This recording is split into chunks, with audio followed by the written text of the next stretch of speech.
तो जय श्री राम फ्रेंड्स, सिर्फ 1,70,000 आर्मी के भरोसे इजराइल, एक छोटा सा देश, मतलब मणिपुर से भी छोटा एक देश ने पूरी मिडिल ईस्ट को टक्कर दे रहा है। मतलब 1,70,000 आर्मी के भरोसे पूरे मिडिल ईस्ट में कितने सारे ताकतवर इस्लामिक कंट्री है, उन सब की परवाह ना करते हुए इजराइल ने गाजा पर ताबड़तोड़ हमला कर रहा है और बाकी सारे भी कंट्रीज को भी आग दिखा रहा है।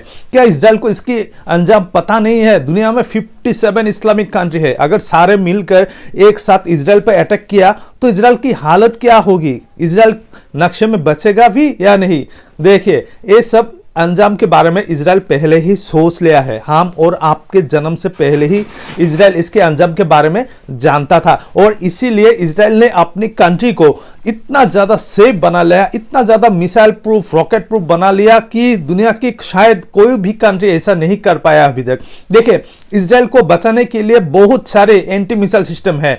इनमें से आता है जैसे SSR यानी स्पाइडर स्मॉल रेंज, जो कि 20 किलोमीटर दूर तक जाकर किसी भी मिसाइल को डिस्ट्रॉय कर सकता है। दूसरे नंबर पर आता है SMR यानी स्पाइडर मीडियम रेंज, जो कि तकरीबन 60 किलोमीटर दूर जाकर किसी मिसाइल को डिस्ट्रॉय कर सकता है हवा में ही, मतलब इजराइल पे गिरने नहीं देगा। और उसके बाद आता है जैसे डेविड स्लिंग बहुत डेंजरस है, 160 किलोमीटर तक उड़ के वो हवा में किसी मिसाइल को डिस्ट्रॉय कर सकता है। और उसके बाद भी है जैसे एरो 2-3 क्या है?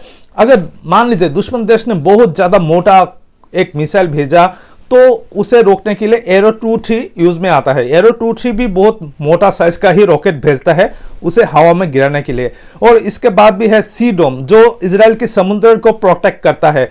लेकिन अगर किसी ने हाइपरसोनिक मिसाइल का यूज किया तो इजराइल खतरे में पड़ सकता है। हाइपरसोनिक मिसाइल को ये सब सिस्टम रोक नहीं सकता। लेकिन हाइपरसोनिक मिसाइल अभी भी एक मिथ है, क्योंकि मुझे नहीं लगता दुनिया के किसी भी कंट्री के पास रियल में हाइपरसोनिक मिसाइल होगा, क्योंकि गुरुत्वाकर्षण के बीच में हाइपरसोनिक का मतलब होता है जो कि सूरज की रोशनी से भी ज्यादा फास्ट चले। इस तरह की मिसाइल कोई भी कंट्री इजीली बना नहीं सकता। अमेरिका भी अपने हाइपरसोनिक मिसाइल से खुश नहीं है, वो पूरी तरह हाइपरसोनिक मिसाइल नहीं है। तो जब तक हाइपरसोनिक मिसाइल नहीं आता तब तक इजराइल पूरी तरह से सेफ है। बट सच बोले तो इजराइल का कोई भरोसा नहीं। अगर दुनिया हाइपरसोनिक मिसाइल बना भी लेते हैं तो इजराइल शायद इसका भी कोई ना कोई जुगाड़ जरूर ही ढूंढ लेगा इसे रोकने का। फिलहाल इजराइल में सबसे ज्यादा जो काम आ रहा है वो है आयरन डोम। आप इसके बारे में तो सुने ही होंगे। जो हमास छोटे छोटे रॉकेट बनाते हैं ना, वो बहुत ही सस्ते रॉकेट बनाते हैं। मतलब पानी का जो पाइप होता है उसे काट कर उसके अंदर पोटेशियम नाइट्रेट और चीनी मिलाकर ऑक्सीडाइज करके फिर इसे छोटे छोटे आकार में रॉकेट बनाता है, जो कि बहुत ही सस्ता पड़ता है। आप मिस्टर इंडियन हैकर नाम के एक यूट्यूब चैनल देखे होंगे, वहां पर जो जिस सिस्टम से रॉकेट बनाया जाता है हमास उसी तरह के ही रॉकेट बनाता है। तो इस तरह की रॉकेट को रोकने के लिए आयरन डोम सबसे सस्ता और सबसे टिकाऊ चीज है, मतलब सबसे भरोसेमंद चीज है। अभी ये आयरन डोम सिस्टम जो जिस सिस्टम से काम करता है, बाकी सारे जो सिस्टम मैंने बताया, जो SSR है, SMR है, जो डेविड स्लिंग शॉट है, या फिर एरो 2-3 है, सी डोम है, वो सभी एक ही सिस्टम से काम करता है। लेकिन ये आयरन डोम सिस्टम काम कैसे करता है? देखिए, मैं आज आपको यही एकदम सिंपल ग्रामीण भाषा में आपको समझाने वाला हूँ। आप बोर्ड पे नजर रखिए। देखिए, डोम क्या होता है?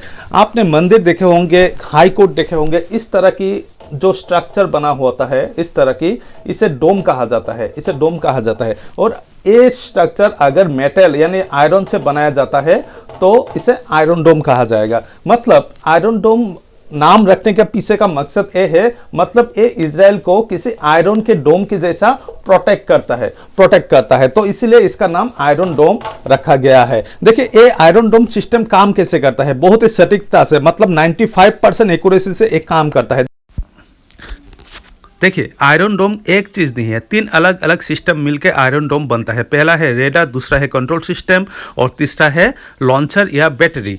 देखिए, रेडार का काम क्या होता है? दुश्मन देश से अगर कोई रॉकेट इजराइल की तरफ आ रहा होता है तो उसे पकड़ने का काम, उसका सिग्नल मिलने का काम रेडार का है। ठीक है, तो अभी रेडार को इसका सिग्नल मिल गया, तो अभी क्या करेगा? रेडार कंट्रोल सिस्टम को बोलेगा कि एक रॉकेट आ रहा है। एक कंट्रोल सिस्टम मैनुअली भी हो सकता है, ऑटोमेटिक भी हो सकता है। अभी कंट्रोल सिस्टम का काम क्या है? ये पता लगाएगा कि ये रॉकेट इजराइल के जनबहुल एरिया में गिरेगा या फिर खाली जगह में गिरेगा। अगर खाली जगह में गिरने वाला है तो कंट्रोल सिस्टम कोई काम नहीं करेगा और इसे गिरने देगा। अगर इंसानों वाले एरिया में गिरने वाला है तो कंट्रोल सिस्टम लॉन्चर को बोलेगा कि जाओ अब तुम्हारा काम शुरू हो गया है, तुम जाकर तुम अपना तामिर मिसाइल यहाँ पर भेजो और इसे उड़ा दो। तामिर का मतलब होता है लंबा मिसाइल, मतलब लंबा, ठीक है। तामिर मिसाइल 90 डिग्री में अटैक नहीं करता, उसके साइड में जाकर तामिर मिसाइल से वेव निकलता है। जब इसे पता लगता है कि एक मिसाइल यहाँ पर भी है तो तामिर मिसाइल खुद को ब्लास्ट कर देता है और साथ ही में दुश्मन का मिसाइल को भी उड़ा देता है। देखिए, अगर तामिर मिसाइल किसी भी कारण से इससे मिस कर दिया तो क्या करेगा, अभी रेडार का काम शुरू हो जाएगा। रेडार तामिर मिसाइल को बोलेगा कि तुमने तो अपना लक्ष्य भूल गया, तो अभी तामिर मिसाइल घूम के उस मतलब दुश्मन की रॉकेट के पास आएगा और खुद को ब्लास्ट कर देगा। इतना क्वालिटी है इजराइल के आयरन डोम में कि टेक्नोलॉजी को तो भाई मानना पड़ेगा। ऐसी टेक्नोलॉजी हमारे भारत को सख्त से सख्त जरूरत है।